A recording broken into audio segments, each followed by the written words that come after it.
Isifundo sanamhlanje sithi ake sifunde mhlawumbe izenzo 1 verse 4 sizoyibamba kahle. Kwathi ehlangene nabo wabayala ngokuthi ningamuki eJerusalema kodwa nihlalele isithembiso sikayise enasizwa ngami. Ningamuki eJerusalem. Akekho phethela singisi. I-command le, it's a commandment. Acts chapter 1 verse 4. And being assembled together with them, he commanded them not to depart from Jerusalem, but to wait for the promise of the Father, which he said, you have heard from me. Amen. Le instruction bathandekayo njoba sishilo sathi umbuso lo kaJesu uJesu yavele fake engene ofisini lokuba ingonyama kodwa la kule ncwadi yezenzo uvela njengenhloko yebandla. Uthi ke ebandleni lakhe ke ningamuki eJerusalem. Isona sifundo nje sanamhlanje ukuthi umbuzo sizibuza ukubona ukuthi why uJesu asicommand ukuthi singasuke eJerusalem wayesho kubafundi bakhe.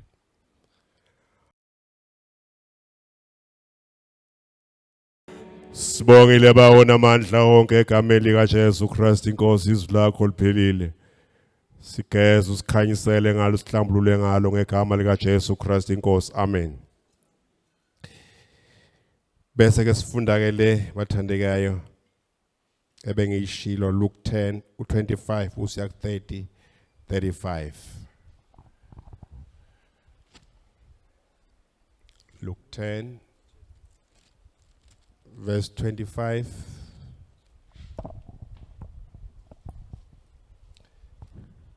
Bheka kwase kusukuma isazimthetho esithile samlinga sathi mfundisi ngizakwenzani ukuba ngidle ifa lokuphila okuphakade na.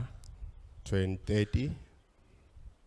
uJesu waphendula wathi umuntu othile wehla eJerusalema eya eJerikho watheleka phakathi kwesigcwelegcwele zamhlubula izingubo zamshaya zamuka zimshiye umndondo nje.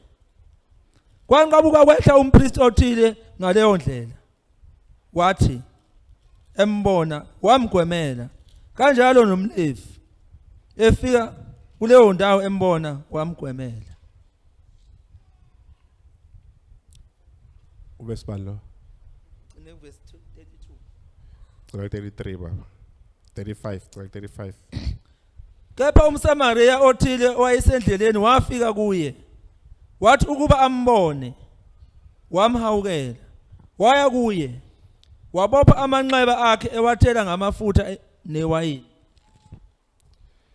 wamkhwelisa esilwaneni sakhe wamusa endlini yezihambi wamgcina kangomusa wakhipha odenari ababili wabanika umninindlu wathi kuye mgcine nalokho kwelekelayo ngiyakubuyisela kuwe ekubuyeni kwami. Amen. Siyabonga abathandekayo la sifunda khona noma la siqale khona umyalo othi singazibuza wona ukuthi uJesu washo ngani ukuthi abafundi bakhe bengahamba eJerusalem. La sifunda khona uJesu uhlangana nesazimthetho siyamtrapha sibuza ukuthi umuntu angenza kanjani ukuba angene adle umbuso wezulu aphile ukuphila okuphakade. uJesu ke usekhuluma le ndaba ke ukhuluma ukuthanda uNkulunkulu, uthanda uNkulunkulu njengoba uzithanda wena nokuthanda umakhelwane. Kodwa ke engikho kakhulu labathandekayo esikubonayo kule ndaba le sibona ama role players awu3. Sibona umSamariya osymbolize uJesu ngoba incwadi kaLuka uJesu uvela njengesavior njengomsindisi. laba bese sibona ke futhi ke umlevi sibone futhi lapha basibona umlevu sibone ke lapha ke nalesazi imithetho lesi igama elithi Jericho lisho ukuthi I city of curse indawo eqalekisileyo qalekisiwe iJericho kwaku it was a very dangerous area kwakuyingozi ukuhamba kuyo kungekho safe ukuhamba kuyo la sizwa ukuthi le ndoda le ngoba kuthiwa yayidayisa merchant edayisa umuntu odayisayo ehlale busy njengoba desho brother sibonisa uthi usathana ukasibambe sihlale sibhizi babhiza abantu ngezinto zabo umzalwane lo usuka eJerusalem sizwile ke eJerusalem thilini bathandeka izolo wehlele ezantsi ngokwesibhayibheli ke mawehlela ezantsi kusho ngamanye amazwi wehle emseni wehla emseni washiya iposition yakhe obhala kahle uthi mawumbe kuvukela ungayishiya indawo yakho ngoba une position yakho enkosini lo mzalwane ke wehlele ezantsi wayishiya iposition yakhe sithola ukuthi ke mayisehlile uhamba eindaweni ezirong ngoba bonke abantu abehle emseni bahamba la kungafanele khona lithi iBhayibheli ke lo muntu lona okunye okwamvelela wathola igcwele zamshaya waba disfigured waluza identity ngoba mawubalekela iJerusalem uluza identity awazi noma ubrother noma ubaba noma umama noma usisi identity yakho nje iqondakali kahle makuthiwa kusukuma intombi ubheka emuva uthi iziphe intombi okusho zona ngoba manje ayiqonda identity yakho ukwehlela ke manje ezantsi kwenza ungayiqondi identity yakho wayeseke manje wangena ehlazweni ngoba abantu ababalekela iJerusalema baba sehlazweni benza izinto ngaba zenziwa ngabantu ade ekhuluma ngabo mambuyisa lapha ekhuluma ngalama street kids lapha ingane ezashiya amakhaya zehlazweni basiyalimala ke ngoba uma ushiya iJerusalema ukushaya inkamba beyibusa uba nesika usathana mayekuthola ukushaya into mntanami ungasozwa ikhohlwa ngenxa nje yokuphuma eJerusalem manje nathi bathandeka ngikhuluma lento engiyikhulumayo ngikhuluma itheory ngingane abazalwane nami ngangizala abazalwane ngahamba uSunday school lapha ekhaya ngiyayazi ingane na 11 years imukela uJesu njengenkosi omsindisi ngamthola uJesu nami ngino 11 years kwase kuthola ukuthi ikhaya engihlala kulo lapha engihlala khona sasifundiswa uMama Shabalala kaFred Shabalala ngapha eGoli 77 to 73 singo Sunday school bakhe sakhumbula nje ingoma esihlawulisa zokuthi God made the beautiful moon ngamthola uJesu kuno 11 years base manje lapha engihlala khona leli khale elumama wakhona wayenza inkonzo leka Mambuyisa ethunga mayethunga ke manje ngesonto ufana nyodayisa mina ngingaya enkonzweni ungahamba kudu ngiqonda ukuthi abantu abangaka bakwazi nyamaza uJesu kumthola wesho kuno 11 years kodwa manje kwathotha indawo engihlala kuyo ayikho right ayinginakelelanga kahle ngahamba ke nami ngarojwa wangirobha uSathane wangishaya lithi ke leBhayibheli ke lithi bamshaya bamsikhumula konke bamhlubula waba ngumndondo ngiyakwazi ukuthi uyazi nje ngangisaba ngisho uze esontweni uze enkonzweni ngendlela engase ngiyiyo usathane engishayile ngoba sasithi masingene uma ungena enkonzweni abazama bathi awu nalo basho njalo phela abazali ingane abazalwane nalo uyeza ngoba nganginokezwe usathane engishayile ngi-isolated yabona ngiphila impilo nje yabona lo mpilo leyo manje ke ngiyakwazi lokho nalo mzalwane ke bathandekayo iBhayibheli ke lithi ke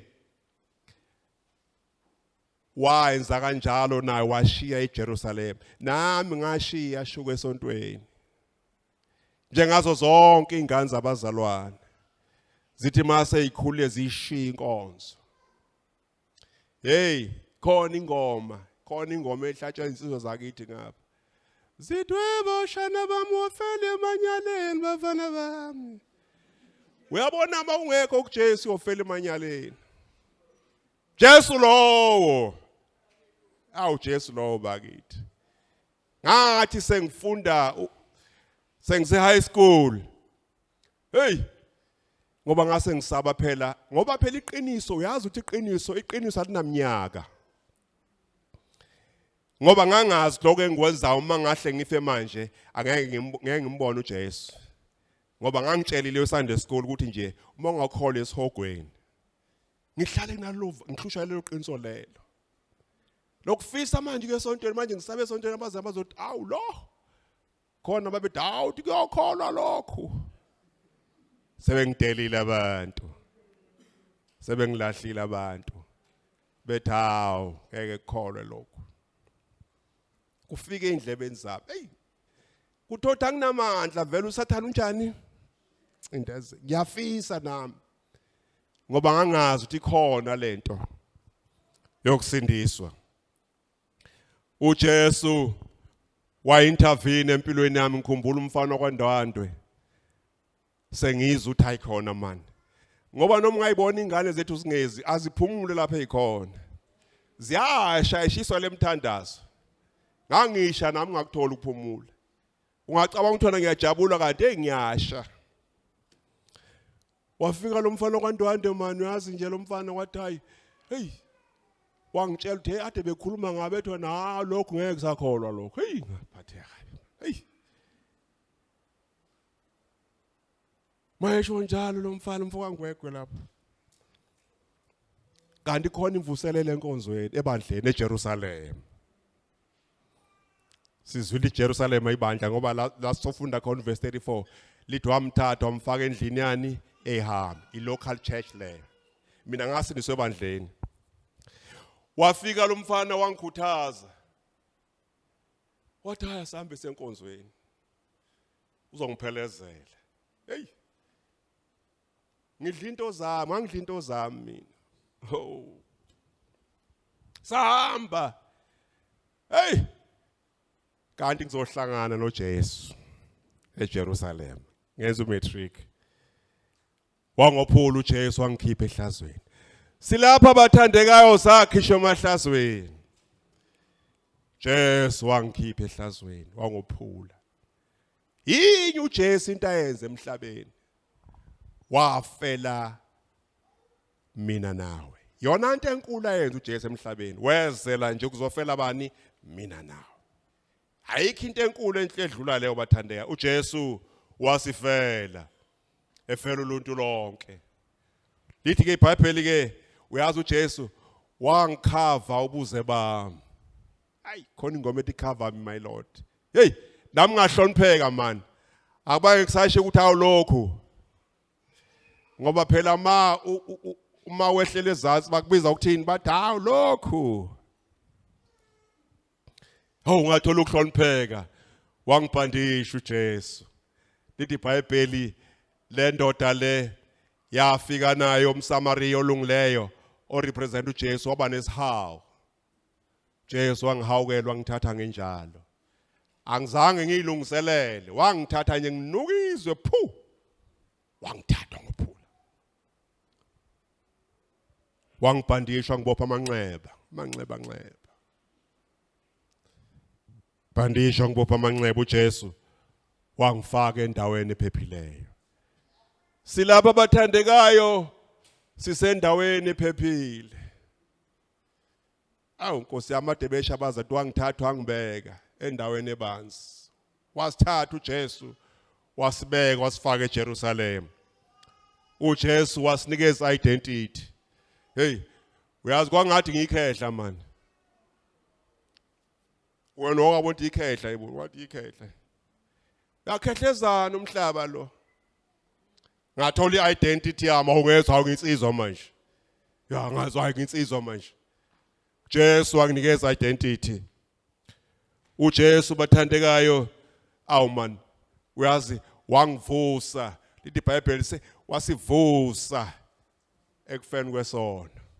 Nini enivusiwe. Savusi lapha abathandekayo sivusiwe. Sasimanxeba nxeba mhlambe wena wongcono. Le ndoda ke nayo yahamba kanjalo ngoba umzalwane lo washiya eJerusalem. Ingakho uJesu ethi ukhomanda abafundi bakhe uthi ke ningaphumi kuphi eJerusalem. Why uJesu athi bengaphumi eJerusalem? Sizwile izolo ukuthi iJerusalem is a city of peace. Yabona nje bebehamba ongwane bakuthiwa bayi peace center. La kuse peace. Uthola ukuthula. Khona umhlaba uthi ngizokuthula nokwenama enhlizweni. uJesu isizathu sokuthi singahambi bathandeka ohlala eJerusalem. iJerusalem is a place of peace. iJerusalem is a place of worship and fellowship noJesu. La nje njoba sikhona nje sizo fellowship noJesu. Awayibona Nkosi. Siyalola lo moya singayishiya iJerusalem ngoba is a place of worship. iJerusalem is a place of instructions and blessings. Ngeke kulunge unga izilenkosi lithi iBhayibheli ngamadoda asiqondisayo. Size nje lapha sizoqondisa ophezulu konke. Mawufuna isibusiso ungayishiya iJerusalem. iJerusalem is a place of deliverance. Angikhohlwa abathandekayo. Hey. Kwangathi angizazi zangomuntu sinjani. Mzwana ngithola uJesu sengifakaza endaweni yakithi.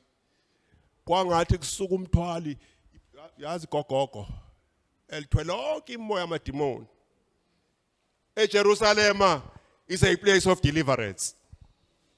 Mawufuna deliverance nje woze eJerusalem.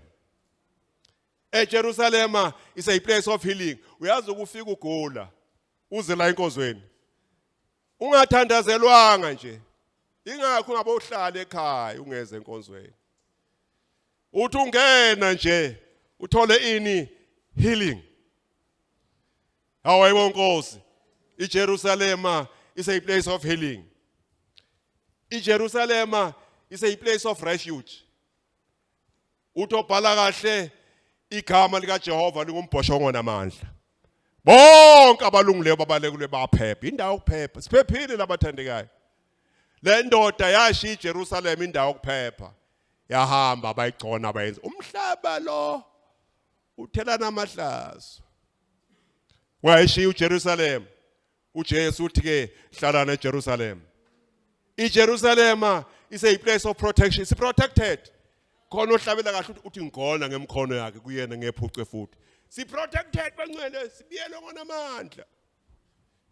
Is a place of protection. Si protected masila bangcwele. Protected emadimonini. Abantu abalala bebusuku bagejiswa inqudulo ebusuku.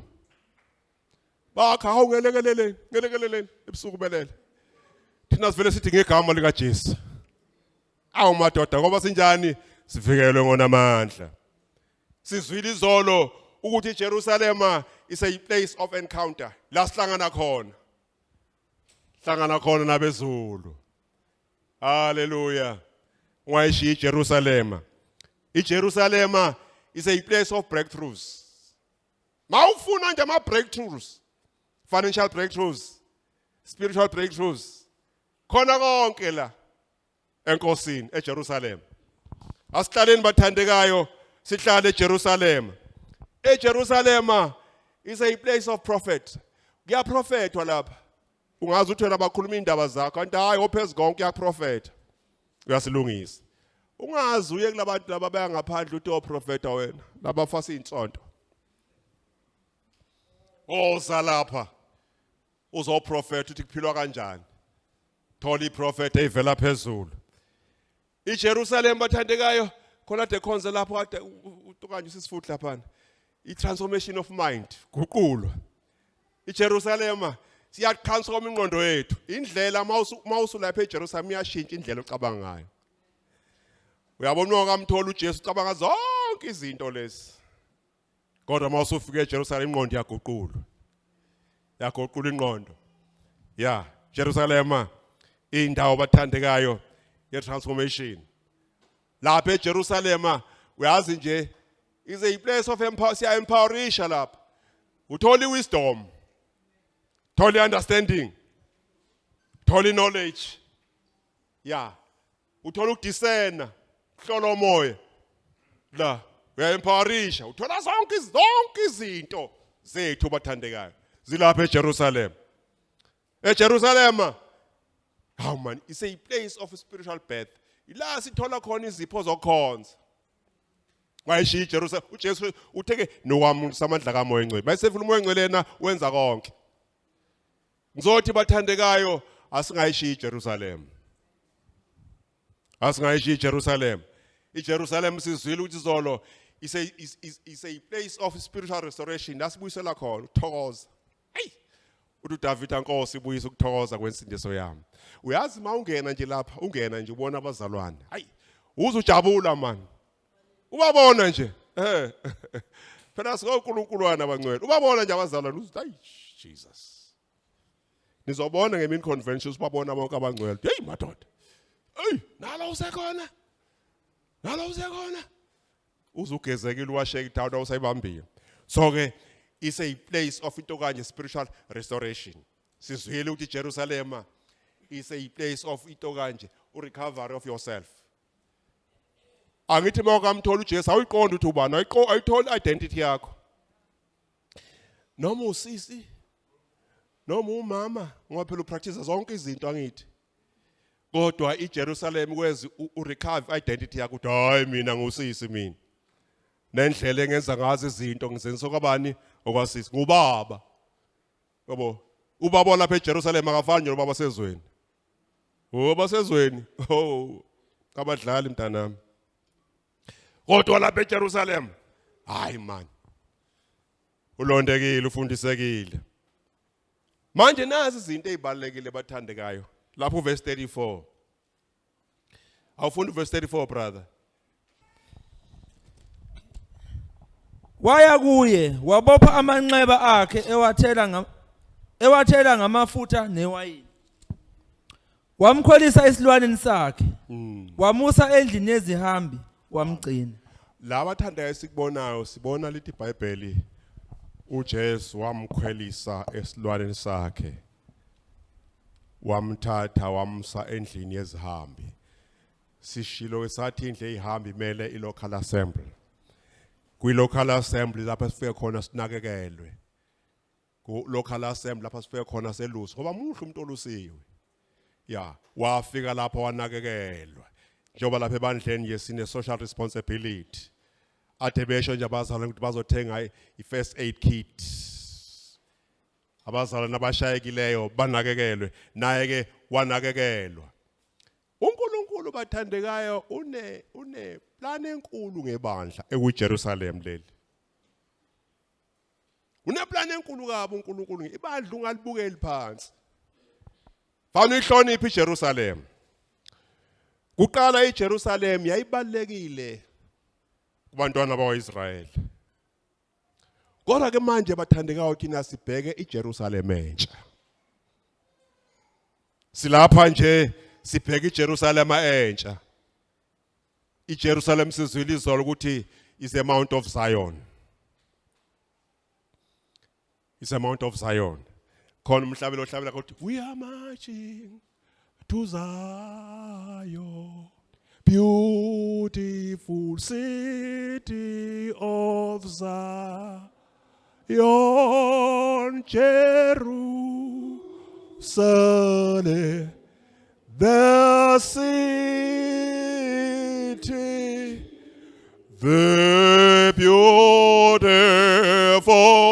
city of God. IJerusalem is Mount Zion. Uthi ke wamgibeza inqola. Awayibona Nkosi.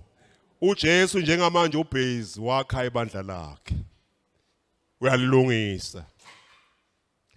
Ulungisela iZion naphakade.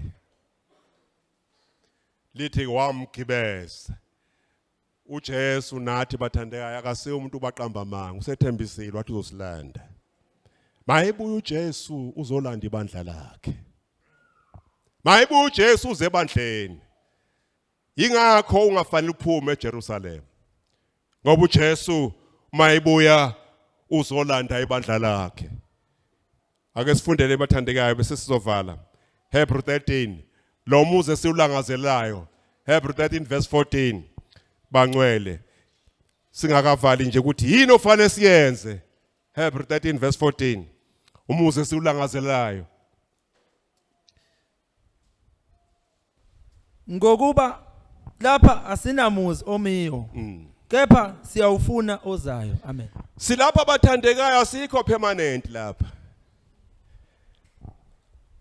Baningi abazalwane enye ingoma uthi ungithathe down ngelutho wangenza umuntu.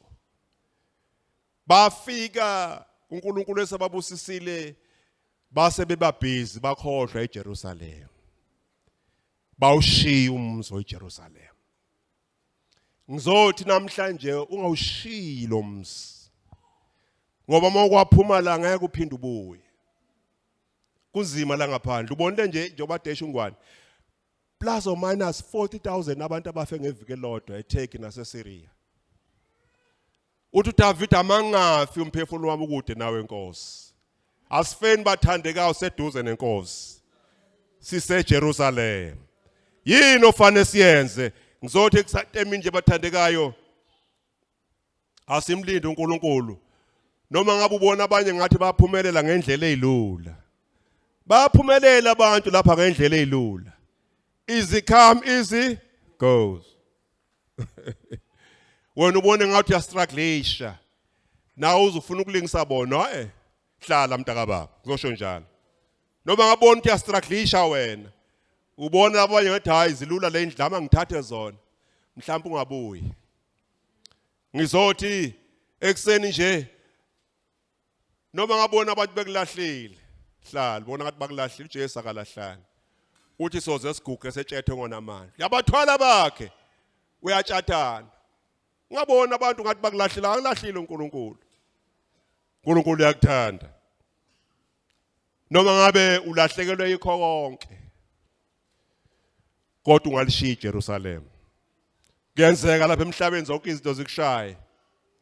Njengoba ngeke ngasho bathanda amangamabi ngiphathe kabi ingwane indaba ngicabanga nje investment esiyenzile lapha njengebandla abathandekayo sihamba umzalwane wethu ngavele ngagula indaba kaRoster. Ya. Noma behamba besishiya abahlobo bethu kodwa uJesu asoza asishiye. Jesu ekasishiye bathandekayo. uNkulunkulu akawadla amandla omuntu. Hlala eJerusalem uzoreward uzokhokhela uNkulunkulu uyakhokhelana. Ngokuthembeka kwakho nje uhlale noma ngabe kunjani noma bekashisa hlala. Akohlala kumnandi njalo adeshe sisifuthe. Ukuthi hayi ngeke kuhlale kumnandi njalo. Kodwa umuntu obusisiwe ngobani othemba lakhe leNkulunkulu.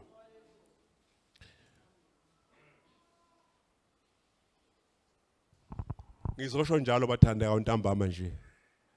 Emini yasekuseni ungayishiya iJerusalem. Ungahambi. Lapha phesheya omunye umbhali uthi lo mbhali kwakhona umzalwane. Lo mzalwane lo amazwi akho ogcina.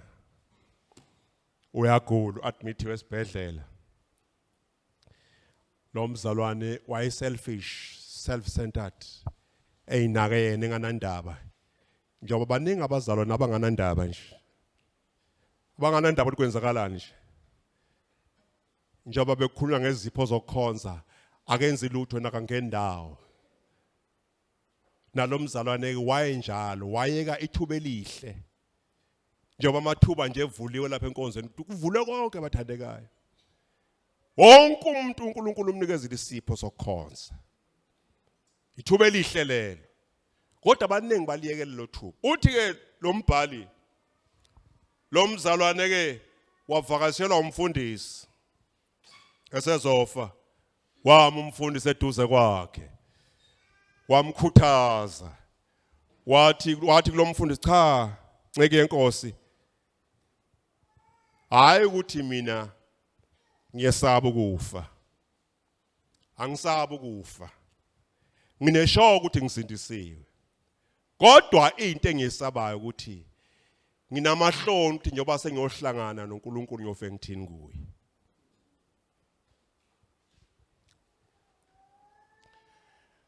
Uthi kube ngiyazenzela ngabe impilo yami yabuyele emva ngiyolungisa konke engakwenzanga. Ngamanye amazwi lo mzalwane wayeka ithuba lokukhonza, ithuba linjani lisesekhona. Uthi angisaba ukufa, into engiyisabayo ngisaba nje ukuthi hey ngiyofe ngithini enkosini. Bangwele ilokho. Sonke sinikeziwe, khona uNkulunkulu asinikeze yona. Asingahambe eJerusalem. 2 sebenzisa isipho uNkulunkulu akunikeze sona. Ungabi isivakashi esontweni. Ungabi sibukele eJerusalem. Sonke njengoba sila nalo udlala iposition yakhe. Ibandla lizamile bathandeka ukupractice into kanje ukuba iNew Testament. New Testament bonke abantu babe specialize. Yini wena wenzayo? Yini wenza njengoba sisho sithi hayi Nkosi yami ukube kuyenzeka nje Nkosi yami nenhliziyo nami into Nkosi yami bese kwenza inkonzo enkulu senzela uSisi Ross Mam Roster. Khonze kahle. Uinvestile ebandleni, contribute. Ithini contribution yakho? Sesiyavala ke bathandekayo lokho senhlizweni nami ntambama nje. Ukuthi ungahambe eJerusalem. 2 ungavumi ukuba isibukele. Ungavumi ukuba isibukele. Yiba nawe khona into enzayo. Ayikho into engekho la ebandleni. Ayikho into engekho. Ungangena uba intercessor, ungangena ube ikhansela, ungangena ungangena worship team, ungangena ekhwayeni, ungangena noma ikuphi lama field avuliweyo. Ungabi stranger endlini yenkosi. Now you regret, uyisola. Baningi abantu abayisola egcineni. Inkosi ngayekela lethuba ngisekhona. Njengale ndoda, thanga usaba ukufa into engisabayo. Mase ngibhekene noJesu. Umhlobo ongu Jesu